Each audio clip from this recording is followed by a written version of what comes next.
And let's take a look at the notable games that are coming up Saturday. Florida State gets their season started against Duquesne in Tallahassee. We talked about that one with Danny a little bit. We'll get more on that from him shortly. Florida A&M, we mentioned 20 players they could be missing due to eligibility issues as they face North Carolina in Chapel Hill. A couple of decent Conference USA tilts of note as well. Not on the board there. Charlotte visits FAU. Our own Chris Hassel going to be on the call for that game. And a pick in between North Texas and UTEP. And a big game in Hawaii. Timmy Chang, the former Rainbow Warrior star, starts his stint as head coach of the team as they welcome Vanderbilt. All right, let's do some game picks with wagering expert Jon Berger and former Florida State quarterback Danny Kanell. Gentlemen, let's start with Wyoming facing Illinois. The Illini, the favorites here. The Cowboys have lost 7 straight versus the Big Ten. Do you see that changing here, Jon?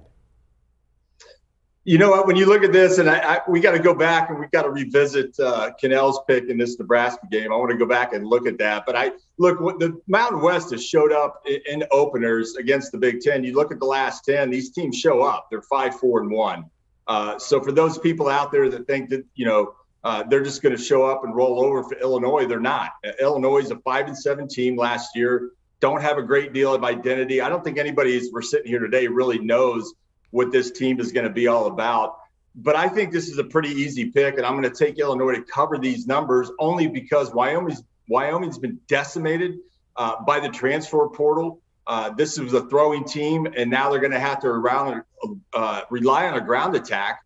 I think Illinois can match up in that situation. I think their defensive line is going to be better than last year. They're going to be more physical. They come into this game. Illinois knows exactly what Wyoming's going to do. I think when you wind all this up, I think this is an easy pick, and I think you take Illinois to cover these points. Oh, Berger. It seems too easy because it is too easy. It's never easy. That's why I'm taking Wyoming here. And especially with 2 touchdowns, full 14 points, I love Wyoming in this spot. You gave a lot of great reasons. Craig Bohl actually took to social media in the offseason, basically asking players if they wanted to come play for him because all of his players left. Isaiah Nayor, his best receiver, went to Texas, who now is hurt. Valladay, their running back, went to Arizona State. He was exasperated, saying, who's going to play for us?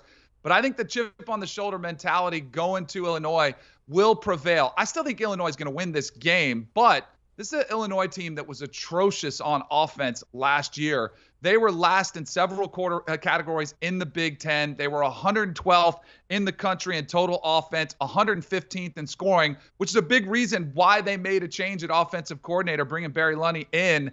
And also at quarterback, Tommy DeVito, who was at Syracuse, comes in to take over the offense. But I still think Brett Bielema is going to try to lean on Wyoming. Slower pace game that's very much a methodical. They do not want to get upset in this one, so a little bit more conservative approach. But I think Wyoming, this has backdoor cover written all over it when they're starting to throw it around at the end of the game, score a late touchdown to keep it within that 14-point spread. Yeah, 14-point spread, total at 43. Wyoming, by the way, they've won 10 of their last 11 non-conference games, but 2 touchdown underdogs going into this one. All right, Florida A&M missing 20 players due to eligibility issues as they play the Tar Heels in Chapel Hill. I mean, we're not playing this as a money line bet. Danny, I mean, would you take FAMU to cover here?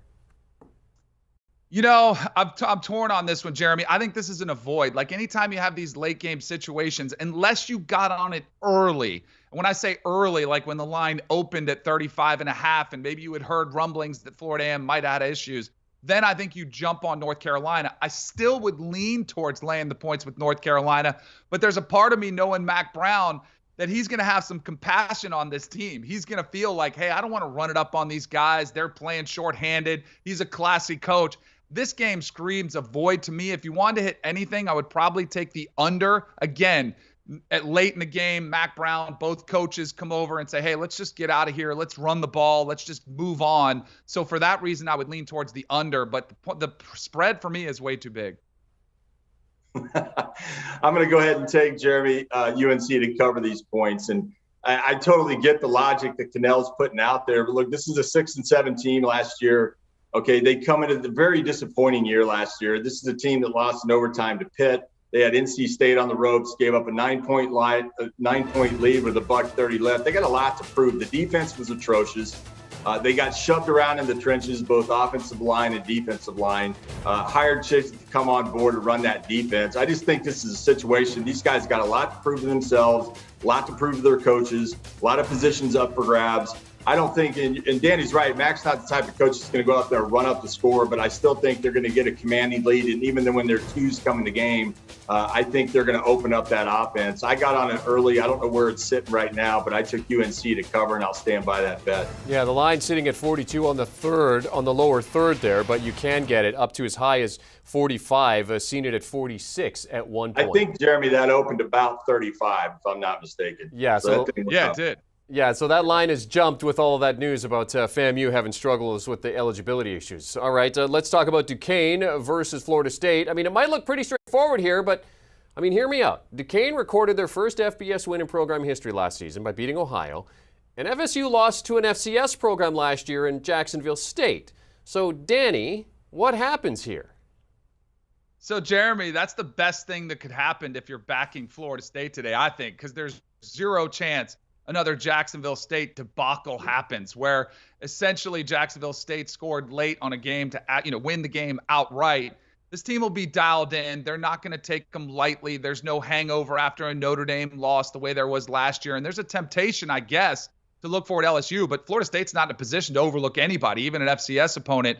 This team comes in with a lot of momentum, even though if you look at the record last year, the team rallied around Mike Norvell. They started off 0-4, still were on the cusp of making a bowl game before a late season loss to the Florida Gators. Jordan Travis, if you look at his last 6 games, he had 9 touchdowns, 1 interception, throw in another 6 rushing touchdowns, and his quarterback numbers start to look as good as anybody in the ACC. I don't think you'll have to show a lot. That's why, again, I don't like the number here, laying the points. I did on our Cover 3 Locks pod when it was at 35.5 when it opened. Starting to move away. So for that reason, I'll take the under. I think this could be a 42-3 type of game, somewhere in there. I think Florida State's defense will show up and shut down Duquesne, but I think this is one where the Florida State Seminoles roll. It's just a matter by how many. I think Kanell, is your full-time job being the schedule guy for Florida State? Because this is awesome. I mean, week 0, we get this great ball game. Look, Florida State's going to roll in this game. Don't overthink it. They're going to cover. I think you take the under. When you look at this team, they got a lot to prove. Norvell's on the hot seat, won 8 games over the last 2 years. Very disappointing. I think they're going to show up. They're going to open up the offense. The defense is going to dominate today. I don't think they're going to try to run up the score. But to me, I think the offense has got too much to prove. And Danny mentioned Jordan Davis, but don't forget, so they got also 3 offensive linemen returning. So it's a pretty veteran offensive line. They got to fill in some blanks there, but this is just too much horsepower, too much firepower. And you guys mentioned it early in the set. You think back to last year losing to an FCS opponent on the last play of the game. That ain't going to happen today. They're going to show up. They're going to get after it. Don't overthink it. FSU covers, but take the under in this situation. Yeah, the line's sitting there at 43. You can see it, but you can get it as high as 46. Florida State, as you guys mentioned, trying to put 4 straight losing seasons into the rearview mirror. All right, Nevada start the Ken Wilson era with a trip to New Mexico State, where they start the Jerry Kill era. Nevada has won 4 straight meetings. They are the favorite here. John, what's your lean? This is a game that I think we ought to look at. If you're willing to take a little bit of risk here and make some money. Everybody thinks about Nevada, and you really got to get into this team. Nevada's been one of those programs over the last several years, throwing the ball all over the yard. A lot of experience. This team was exciting to watch. They could put up some points, but they lost virtually everybody. So this is a situation where they have a new head coach. They virtually lost everybody. But you're going up against New Mexico State, and you're thinking to yourself, if you're used to the old Nevada team, that's not what you're going to see. You look at New Mexico State now, 2-10 last year. They're 25-74 over the last 8 seasons. It's been kind of a doormat program, but they're at home. They're getting Nevada that's in a situation where a lot of new starters, a lot of inexperience. I think you take the under here, and if you want to get really aggressive, I think you take New Mexico State in this game. Because Nevada is just not the same program. They're going to have some time to rebuild it. I like the way you're thinking, Berger. I'm on the same line of thinking. I actually did go ahead and take New Mexico State with the points, and I don't hate the money line if you want to assume a little bit more risk for a little bit bigger reward. You mentioned it. Jay Norvell was the head coach at Nevada last season. He took a lateral job to Colorado State. A lot of players left. They bring in Ken Wilson. By the way, I saw Carson Strong. He's in the NFL now. He's no longer there calling the shots at quarterback.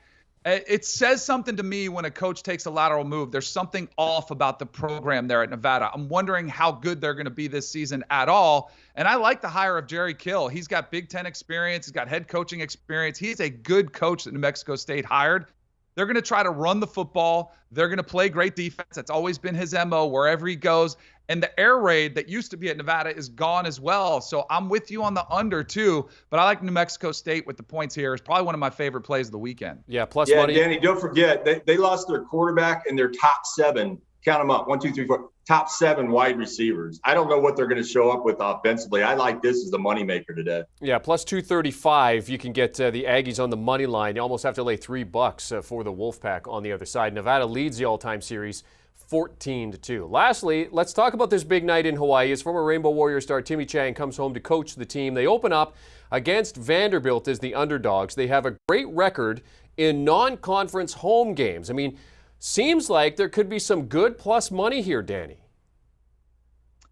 Oh, Jeremy, don't fall for it. Don't do it. I can hear you want to take, I think you want to take Hawaii, but I will warn you, I am a loyal friend to a fault, and my former colleague I consider a friend, Barton Simmons, is the general manager at Vanderbilt. I got to go with the Commodores here out on the island. I still like this team, Vanderbilt, this year. It's one of my favorite win totals is to over 2.5, and this is one of the wins that I've got for them getting in order to get to that magic number of 3, which I do think they get to before the month of September ends. But Hawaii, it's a little bit deceiving because feels good. Timmy Chang's coming back. He had a great career there, but the program is a mess. I mean, we were just talking about Nevada players leaving. There was a mass exodus. There was a mutiny with Todd Graham as the head coach there last year. They didn't even want to play in their bowl game, which they did make. 5 of their top 6 receivers gone. 4 top rushers gone. I don't know what kind of weapons are there. I think Vanderbilt brings a physicality that comes in there, controls the line of scrimmage in a lower scoring affair, but I'll go ahead and lay the points with Vanderbilt. Other than everything with Hawaii's, I mean, what could go wrong, Danny, other than that for Hawaii? Look, crazy things happen out there when you go out to play Hawaii. And Danny just mentioned all the kind of woes that the program has had, and it's very unstable. They bring in Timmy Chang. No idea what they're going to look like offensively. If they can get downfield, stretch the field, do they have any running attack? Who knows? What you do know about Vanderbilt is they're going to show up with 13 starters coming back, stable there. They got 2 veteran quarterbacks. Both these guys can play. But what I've learned about playing Hawaii, and when you're flying over there, this is a situation, take the over. If Hawaii gets in a jam, they're going to put 4 or 5 wide receivers out there. It's going to be the run and gun. So I think they can score some points, especially in the second half. You know what Vandy's going to do. I just think this over-under is too low. I think you take the over and go bank that money. Yeah, it's still sitting at 9.5, and it's almost $4 to go with Vanderbilt on the money line. So certainly Caesars saying that Vanderbilt heavy favorites here. In the last 3 seasons, of course, Commodores have had less wins combined than they had in all of 2018 when they went 6-7. Wagering expert Jon Berger alongside former FSU quarterback Danny Kanell as we get some Week 0 picks. Let's recap what the fella's like. In terms of Wyoming and Illinois, they're going separate ways. Both of them like the under with Duquesne and Florida State. John says take FSU there as well and the points. They both like North Carolina against FAMU. Of course, FAMU with those eligibility issues. New Mexico State is where Danny's lean is. John likes the under versus Nevada. And in terms of Vanderbilt at Hawaii, Danny likes Vanderbilt. He's got that Barton Simmons allegiance there, so he's going with the Commodores. John says take the over. Crazy things happen out in Hawaii. Do you want a sports network that delivers everything that matters about the game? The highlights, the picks, the instant analysis, no yelling, no fake debates, no politics. Hit the subscribe button and never miss a moment.